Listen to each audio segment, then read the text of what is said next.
Hello, everyone, and welcome to Ingenious Talks Online, Social Wearables, Crowdsourcing eHealth Technology for Real-Time Pandemic Response. Thank you for joining us today. So my name is Laura Kilpatrick, and I'll be serving as the moderator for today's event. So we'll be starting with a few housekeeping items. So this is a Zoom webinar, which means that all attendee videos and microphones have been disabled. However, you do have the option of asking a question by typing in the Q&A box on your screen. Well, questions will be answered at the conclusion of the presentation. We do highly encourage you to type them as they come to mind, so you do not need to wait till the question and answer period to submit your questions. So please be mindful that with the high volume of questions, we cannot guarantee that all will be answered. You also may chat amongst each other using the chat box feature on your screen. Today's webinar will be recorded and posted to Carleton's YouTube channel. And finally, at the conclusion of the webinar, a brief survey will appear on the screen. So if you have the time to fill it out right then and there, that would be great. But please know that a duplicate survey will be sent to all attendees via email post-event. All submissions are anonymous, and we really appreciate and welcome your feedback. So now I'm pleased to introduce to you our speaker, Dr. Paulo Garcia. So Dr. Paulo Garcia joined Carleton University's Department of Systems and Computer Engineering in 2018, establishing a research program on embedded systems. Prior to joining Carleton, Dr. Garcia was a senior research scientist at the United Technologies Research Centre in Cork, Ireland, working on safety critical embedded systems, and a postdoctoral research associate at Heriot-Watt University, working on embedded sensors for signal processing. Dr. Garcia was awarded his PhD by the University of Minho, Portugal in 2015, and during his doctoral work was a researcher at the University of Würzburg and the Asian Institute of Technology. Dr. Garcia's research interests include embedded systems design and programming, models of computation, computer architectures, and reconfigurable computing. He is a member of the IEEE and a regular reviewer for several journals and conferences. Dr. Garcia recently received a Carleton University COVID-19 Rapid Research Response Grant for social wearables, crowdsourcing, eHealth technology. Today, Dr. Garcia will provide insight on how researchers at Carleton are exploring how crowdsourced health information from wearable devices can provide real-time, actionable information to support our response to the COVID-19 pandemic. Thank you, Dr. Garcia, for joining us today, and now I'll hand it over to you. Good morning, everyone. Thank you very much for the introduction, Laura. Well, thank you all for joining us, and I hope that you're doing okay despite the circumstances that we encounter ourselves. So today we're going to talk a bit about crowdsourcing eHealth technology. And the goal of this approach is to try to provide a real-time response to pandemics such as COVID-19. Before I get into that, I'll give a very brief background of what we do. When I say we here, I'm talking about my lab and all the wonderful students that actually do the bulk of the work. I just reply to emails. So we work mostly on embedded systems. We work on the design, the modeling, how to program and how to architect embedded systems. Now, embedded systems might be a term that's not familiar to everyone, so let's discuss what this is. What do we mean when we say embedded systems? Quick disclaimer here, there are many competing definitions, and I'm going to give an overly simplified definition just for the sake of this talk. If you look at something like this, a smartphone, this is a cyber-physical system. It's physical because it interfaces with the outside world. It responds to touch, it outputs sound and image, and it communicates. And it's cyber because it has input and output that are processed by a digital computing system. That digital computing system is what we call an embedded system. It is essentially a computer, which is not a general purpose laptop or desktop. And it's fairly complex nowadays. The definition that we can use is an embedded system is any computer system that is embedded within a larger cyber-physical system. Now you can say, where do we find embedded systems? Well, pretty much everywhere, all around us. Every device that you can think of nowadays has an embedded system inside.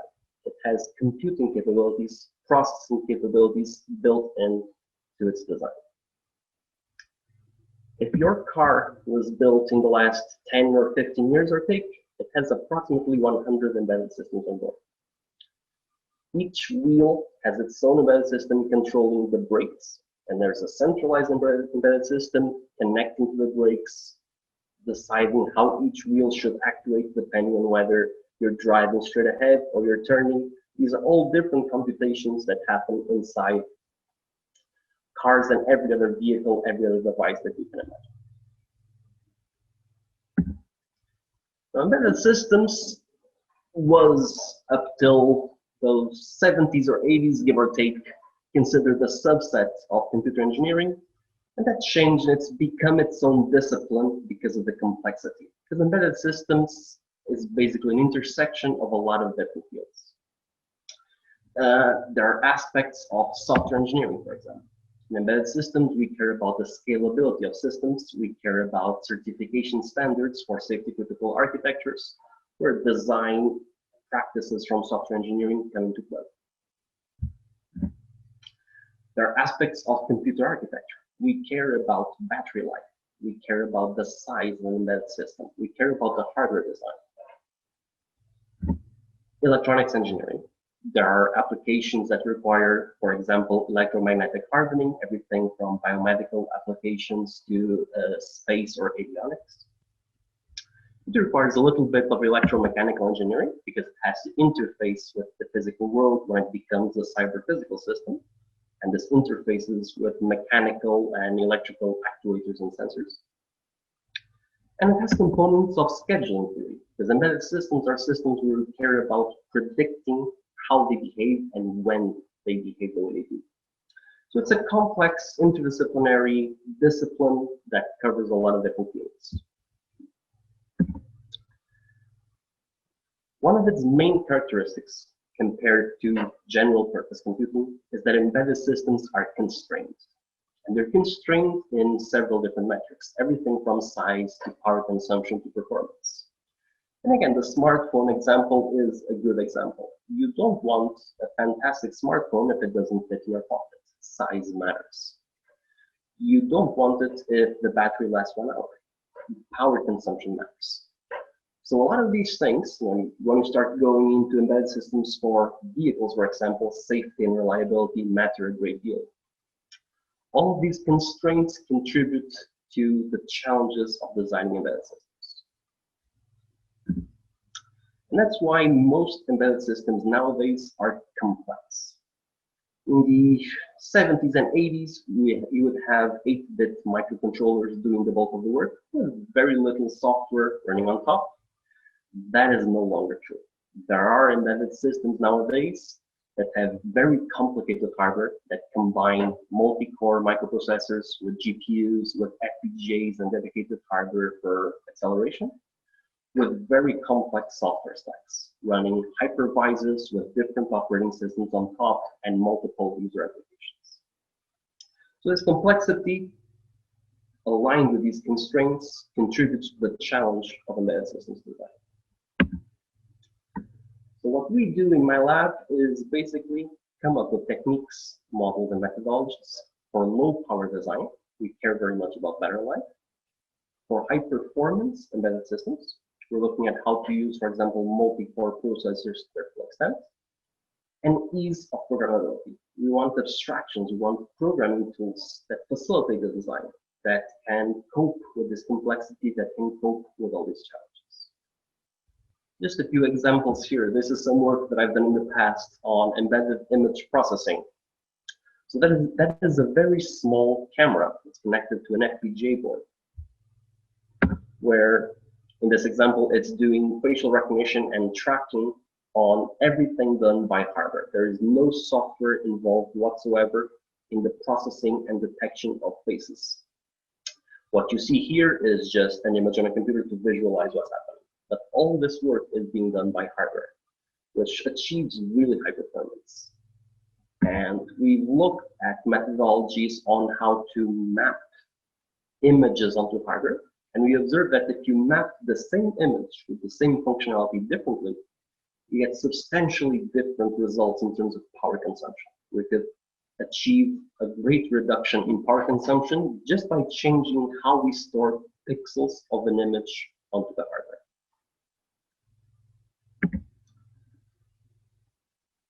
How can we program this? How can we design this once we have this technology for low power?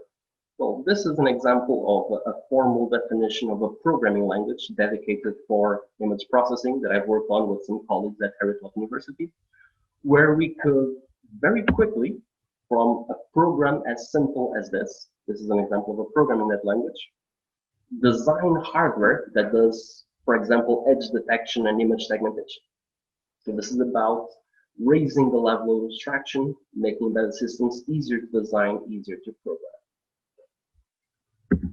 More recently, this is work done with some students here at Carleton University, looking at programming languages for embedded systems for parallelism and performance. This is an example of a graph-based programming language, which lends itself very well to parallelism, because we can use knowledge from graph theory, how to partition different graphs in a balanced way, to separate computations against between multi-core processors. For example, here on the left, we have the entire computation running on a single core, and we have on the right how it can be partitioned to run on multi-core processors more efficiently, following different algorithms that have been developed. And in this example, this is the execution time that we achieve by different techniques for partitioning the program, and we can actually reduce the execution time by a great factor just by using these techniques and these models to partition it across multi-core systems.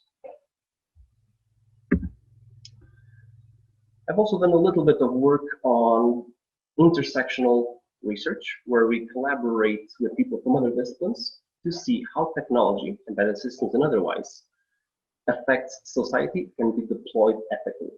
For example, this is some work that I did with 3 colleagues at Carleton from health sciences, law, and social work on the ethical applications of big data-driven AI in social systems, or see how can we deploy artificial intelligence powered by big data towards society, towards social systems in an ethical manner. And this is the sort of work that starts guiding the research that's done now in response to COVID. So now that I've finished the introductions and I give you the background of what we do, let me explain to you the path to social computing. We're going to start with a little bit of a background on wearable devices. We're going to move on to contact tracing technology, which should be fairly familiar to everyone now, because it's what's being used in Canada and other countries in response to COVID. And let's see how we can extrapolate this to social wearable devices. When you look at wearable devices, there are many, many different types right now. The most famous one is probably the smartwatch, which can display a lot of information. It can connect to your phone, and it's used for business, for professional sports, for education and infotainment. The fitness tracker, very similarly, especially for healthcare and fitness, everything from professional sports to outdoors and indoor sports, and just to monitor your well-being. Then you have the smart eyewear, if you remember the Google glasses a couple of years ago, which hasn't really caught on as much. And then you move into things like smart clothing, wearable cameras, and more importantly in this context, wearable medical devices. Now, there is a very old wearable medical device that you all know, which is the pacemaker, which is a very invasive device. Now we're looking at non-invasive ones that can be used in the same manner to monitor your physiological signals, without the need for surgery, without the need for anything else, hence wearable devices. This is an example from a mining operation where miners are now equipped with a lot of wearable devices. Helmets are equipped with sensors that can detect whether rocks have fallen off, for example. Vests are equipped with sensors for detecting gases or fumes, for detecting high temperatures, humidity, and dew. Smartwatches can monitor miners' vital signs, and smart eyewear can transmit what they're looking at through a central system in real time. And it's a far more sophisticated version of the cannery in the coal mine. And it allows people, in this case in this mining company, to guarantee the safety of their workers and to respond very rapidly in case one worker detects some abnormal situation through one of their systems. On the luxury side, now you have things like Ringly, which is smart jewelry, which looks almost identical to a standard jewelry ring, but that basically works like a Fitbit, I believe, so it can give a lot of information about biological signals. Now, this is an article that's posted a few years ago about the security of your information when it comes to wearable devices. And the sad conclusion that most wearables tend to have little to no security measures. Much of the data is unencrypted. Most of these devices use Wi-Fi or Bluetooth connections to transmit data. That means that, of course, there are a lot of companies like Fitbit and Apple Watch that are trying to pride themselves on security, but the vast majority of things available on the market are not very safe.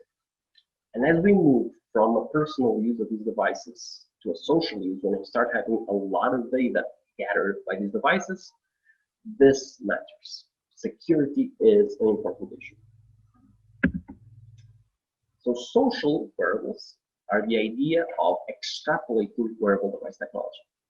We have all this technology of embedded systems. We have all these techniques and tools that we can use. How can we improve or extrapolate wearable devices for pandemic response? And this is the main topic of the research work that I'm doing this week. So let's review contact tracing apps, which are now being used in Canada and other places. The way that contact tracing apps work, and I'm using the smartphone-based version here, is that whenever person A and B meet, their phones exchange a key code. This key code has no identifying information. You cannot determine who B was based on their key code, but it just tells person A that they have met person B. Now, if person A, for example, becomes infected with COVID-19, person A goes get tested and determines that they've contracted the virus. They tell their app, I have become infected. This information is provided to a centralized database, again in an anonymous way. The only thing it does is says the person with this identifying code has tested positive. And this database connects to every other phone that's using the app and says, if this code is found on your device, meaning if you have been in contact with this person over the past 2 weeks, bear in mind that this person is infected, you might have been infected. This is a risk alert. You have been in contact with someone who tested positive, go and get tested, self-isolate.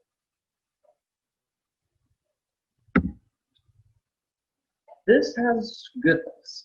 If done well, it is anonymous. We have been hearing a little bit about security breaches in some places, not in Canada that I know of. I might be wrong, I hope not. But if done well, it is anonymous.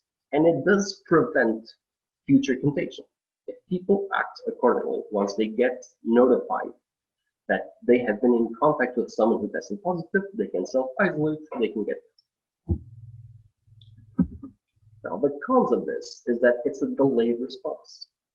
It only works after the fact. Someone has tested positive, contact has happened. Let's try to prevent future contact, but we cannot prevent a lot of things that happened in the past already. So The question is, can we move this towards real time? Can we have a more quick, low latency response? The IEEE, for example, released a report on the ethics of contact tracing apps. This is from June 20, so very recent. And their big view is the incentive for adoption is to have expectations of transparency, accountability, and privacy more powerfully represented in new contact tracing technology. And they've identified the main challenges, threats to privacy. So this is a trade-off between people's privacy and how effective this is in treating pandemic, in responding to pandemic. Now this is an old dichotomy, that the distinction between privacy and other metrics. So let's see, what can we do? This was the first example that I could find about the use of social wearables. Bear in mind that I am not saying that this is a good use. It's just one use. Oakland University in Michigan is using BioButton, which is a wearable technology that collects heart rate, skin temperature, and respiratory rate at rest. And using a proprietary algorithm, which is not openly disclosed, the company claims that the button can alert the wearer to very early signs of COVID-19. As someone who is a very strong proponent of open source and open science, I tend to be skeptical of proprietary algorithms. So Oakland University is trying to use this on their student population to prevent the spread of COVID-19. Well, what is this? You've probably heard of IoT, the Internet of Things, where every device is connected to the internet and is connected to one another. Social wearables are a form of IoT, the Internet of People. So you have the Internet of Things, the Internet of Services, which is the standard one, and the Internet of People, which is every person becomes a node in a network. Every person can communicate in process. Social wearables is a vision of everyone being connected and everyone doing their part to compute, to process, and to communicate in a reliable and safe manner. So the idea is to move from contact tracing, which is a delayed response, to symptom monitoring, a response in real time, preserving people's privacy, and this is a challenge. So this is the vision. Big disclaimer, I do not know if this works. We're researching to test whether or not it works. But the vision is we have networks of contact between people. These are local contacts in your community, the people that you interact with on a daily basis, when you go shopping, when you do any other activity. Now, each person is wearing a wearable device. That contains information about their position, their location by GPS. That system can monitor their biometric information. It can determine your heart rate, your temperature, your pulse, and determine whether or not there's something weird going on, because it can process that data. It can analyze, more importantly, self-analyze that data, and come up with certain, perhaps not conclusions, but hypotheses about how you're doing. Now, the idea is that if it's somewhere within this network, there is potentially a case of COVID-19, there's an information propagated to appropriate responders, saying there's an outbreak in, for example, the Carleton region, potentially, without any user information. It doesn't say who triggered what. It doesn't give any symptom information of any users. It just pinpoints a general area. And it gives people in that area a warning. For example, people near you or in your neighborhood have shown symptoms. You may consider self-isolation and getting tested. So, how can we do this? How can we realize this idea? Well, first, all the devices have to have some way of communicating with each other based on proximity. Bluetooth is the obvious technology, but there have been some issues in the past couple of months with contact tracing apps using Bluetooth. They certainly need to have sensors for biodata gathering. They have to be able to analyze your biometric information or physiological information.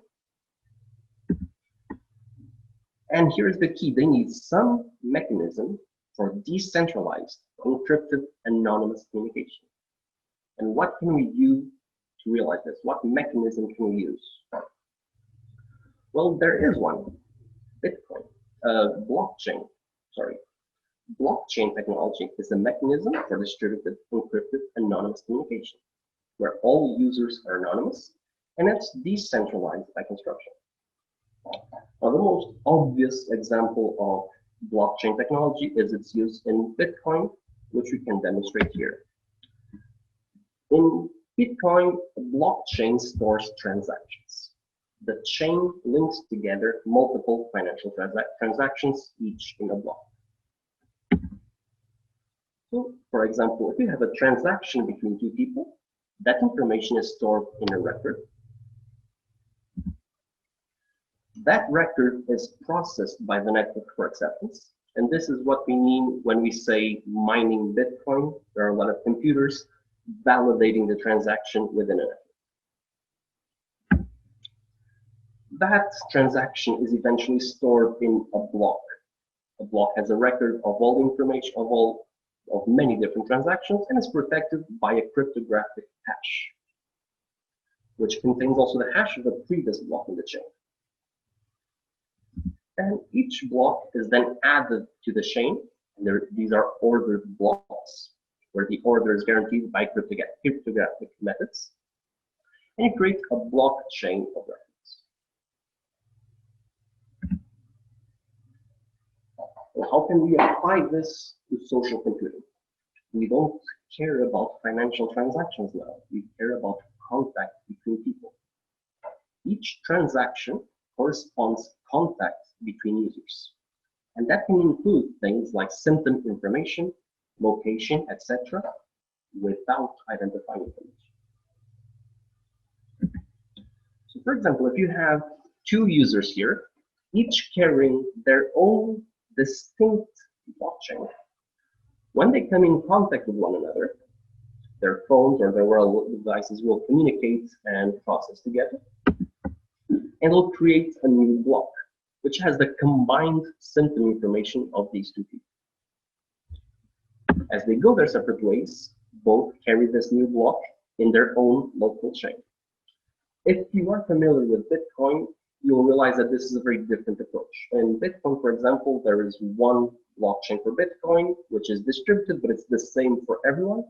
Here we're looking at a different way. Can everyone have a variation of the blockchain that corresponds to their history and some information about the history of the people they have come in contact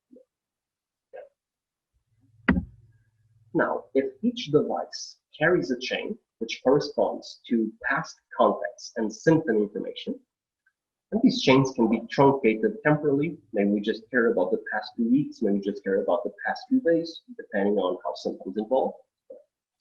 What will happen is that geographically, chains will be different. There will be an emerging behavior of different types of chains across regions depending on context. And what we can do is we start looking at the sum of symptoms in a chain. We can say if several chains within this region have reached a certain threshold of sum of symptoms, then you can say this is potentially an outbreak. Let's give information to first responders, let's give information to the users, let's say that something needs to be looked at because the way that these devices are gathering data tell us that something is potentially wrong. So in this example, if you have these networks of contacts, and you have here highlighted in red, people's whose local blockchain has a high level of sums of symptoms, they have been in contact or they are showing symptoms, it's likely that there's an outbreak. Then you can have the chains in the system will reach naturally a certain threshold. So all users are notified and first responders, if need be, are notified. What do we tell first responders? Very little. We can say, for example, the average geographical location, this neighborhood or this city, but we don't give any private privileged information. So this is our hypothesis. This is the model that we're experimenting with. And how are we modeling this? How are we testing it? Well, we're using simulation models. These are, I am not a simulation person, these are models borrowed from the Ars Lab by my colleague, Dr. Gabriel. And we can model how people move about in an environment, whether indoors or outdoors. More importantly, for each person in the simulation, we can equip them with a virtual wearable device. We can incorporate all the disease propagation models that we need, but then we can have a virtual wearable device that does all the blockchain processing, that does all the communication, that models all the sensors. More importantly, more aligned with my expertise, we can implement hardware-in-the-loop simulation. We can have simulation models connected to physical devices for experimentation, where we have doing all the processing required for this application, and we can model their power consumption, we can model their performance, and we can see how that affects the well-functioning of our system, of our model at scale. Now, what are the challenges in here? Well, the usual ones. Processing capabilities, power consumption, and security by design. So what we're doing is using the technologies that we're experts in embedded systems. We're using FPGAs, which are customizable hardware, to implement all this functionality, to implement communication, to implement blockchain processing, to implement sync monitoring. And we're applying techniques from cryptography and from security, for example, physically unclonable functions for cryptographic security. And we're using dedicated hardware that can achieve very high computations per watt, meaning very energy efficient computations. And we're modeling how a population equipped with these kinds of systems behaves and how they respond to a pandemic infection in certain parts of the population.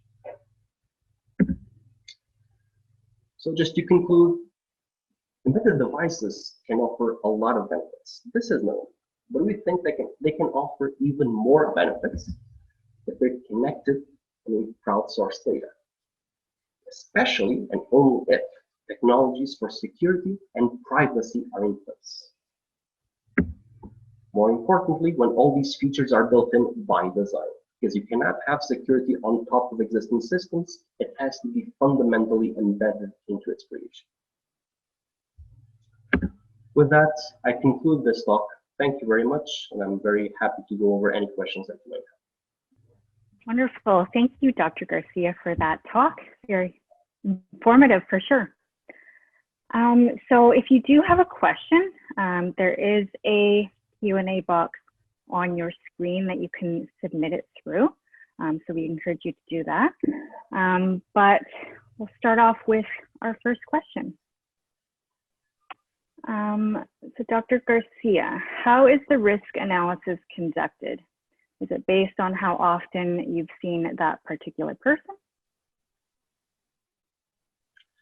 Well, there are several metrics for risk here. There is risk from the disease perspective, and there is risk from the security perspective. From the disease perspective, the short answer is I don't know enough about it. Therefore, we're using models for risk that have been developed by other people. There is a combination of distance and level of symptoms and number of interactions that basically is used to model how at risk are you based on the context. On the security side is more aligned with my expertise, and it's about how safe or how confident are we that the technology preserves privacy. Now that is a hard question, and it's always about the level of not just encryption, but the level of data hiding that is performed, and the level of inherent security by time? I don't have an easy answer. I don't know yet is the most honest one. With people that are experts in security, try to analyze what kind of analysis can be put in place to validate the security and the privacy of our designs. Wonderful, thank you. Okay, next question. So why do we need blockchain? Can't we just have devices communicating without it anonymously? That is a very good question. If you have devices communicating anonymously without blockchain, there is a problem, which is it's very hard to prevent a malicious attacker from injecting information. If anyone with a device that can be manipulated can inject information onto a network, it is very easy for me, a malicious person, to go into a neighborhood, start walking close to everyone else and passing it fictitious symptom information that creates, for example, a false positive. Whilst blockchain, because of its built-in need for mining, ensures that devices have to coordinate with each other and have to cooperate to guarantee acceptance. So if there is person A and B walking close to each other in contact, blockchain system will guarantee that when their devices sync up, there is going to be a block that contains information about both of them that's validated by both devices. And only then will that be propagated into the network. And it gives us a certain degree of assurance on the integrity of the data that we have. Great. So to follow up on blockchain, so it's another question in regards to it. Would the blockchain run on the hardware or transmitted via Bluetooth to an app that maintains a storage of the chain? I'm sorry, Laura, could you repeat that? I lost you for a bit. Yep. Would the blockchain run on the hardware or transmitted via Bluetooth to an app that maintains a storage of the chain? Well, both options are possible. We're currently looking at blockchain stored locally on the device without being transmitted to an app.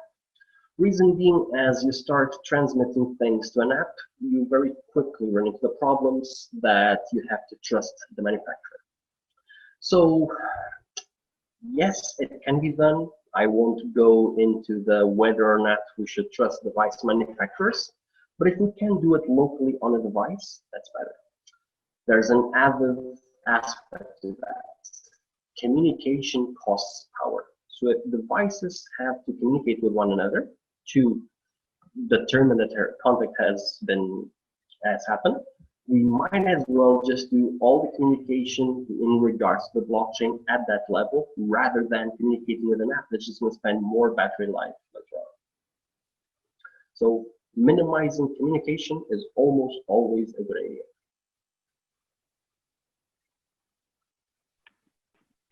Great, thank you. Another question, so at what point now will first responders be involved with your work to ensure the technology is providing information that is the most useful? Well, I hope as soon as possible. We're now at the low technology readiness level, so we're validating our proof of concept to guarantee that the technology works the way we expect it to. Once we guarantee that, then we'll start reaching out to the respective stakeholders to see what kind of information do you need? What kind of information is the most useful to you in your professional capacity? And then I can take that feedback, go back and iterate over our designs, and we can see, first of all, can we provide this information? Secondly, can we provide it whilst guaranteeing privacy, whilst ensuring security? So in short, the answer is as soon as possible, as soon as we have a proof of concept complete. Great. All right, so next question. So why can't this be done using standard technologies, for example, done using standard technologies, for example, smartphones? Very aligned with my previous answer regarding communication. Can this be done using smartphones? Yes. Can it be done safely and preserving privacy? Probably not, because then we're at the whim of companies rather than using open technology that's safe by design rather than by enforcement. So hence what we're trying to do is combine in a single device all the required sensor capabilities, plus the processing, plus the communication, without having to rely on third-party technologies. Additionally, smartphones by themselves are not very good as medical devices because they're not good at monitoring biomedical signals. There has been some improvement in the past couple of models, perhaps in the last year or two, but still they fall short of what we expect of medical grade devices. So if we need these additional sensors to be connected, we might as well have the processing, have the communication, have the security on top.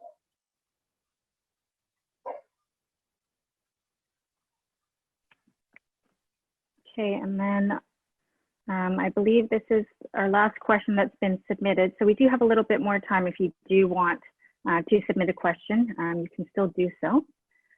So last one, is it possible to have proprietary hardware or software that could maintain user privacy? And if not, wouldn't these projects require public funding with little chance of private businesses getting involved? Can proprietary hardware or software ensure that? If it's open, yes. So it can be proprietary and open. If it's proprietary and closed, then it's a matter of trust. So going back to the Bitcoin example, we trust in banks. We trust banks to guarantee that our money will be there. Bitcoin is an example where we trust the algorithm rather than one central entity. And we trust the algorithm because it's open and we can analyze it. So we would still trust it if it were proprietary, as long as we can analyze it. So yes, private companies can still be stakeholders. They can invest in this and they can make a profit out of this technology, as long as they're open enough to guarantee trust of the public. On the other hand, yes, of course, it would be a lot easier with public spending in this technology, but I don't know what are the market forces that would drive the public versus private debate in that regard.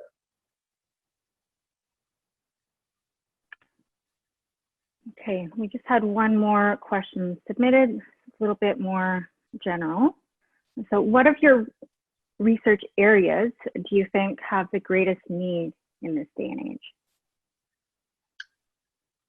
In the sense of what research area is the one that requires most work? That's how I'm interpreting the question. Or which one addresses a bigger need of the world? I would say it's all the research done on high performance. And we're still very, very, very bad at using parallel computing. We're not good at thinking in parallel. We're not good at programming in parallel. And because of that, we have a lot of hardware that basically goes unused. And when you look at things like avionics, most airplanes, the hardware is controlled by international standards. In the case of the US and Canada is the FAA, which dictates, or at least until 2 years ago, that you could not use multi-core processors, despite the fact that multi-core processors are standard in cell phones and computers for over a decade. And the reason being, we can't really predict how multi-core processors will operate. So we need to improve that set of principles, that body of knowledge on how to program in parallel towards high performance, so we can make guarantees about how the code will operate, so we can deploy it everywhere. I think that is the most important question of my research field nowadays.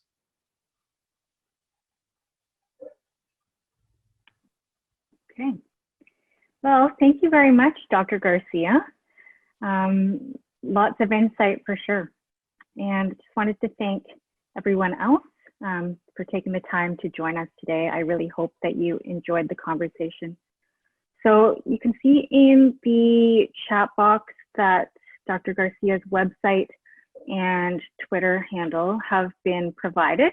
So I can encourage you to check that out. And now we're going to put the survey onto the screen.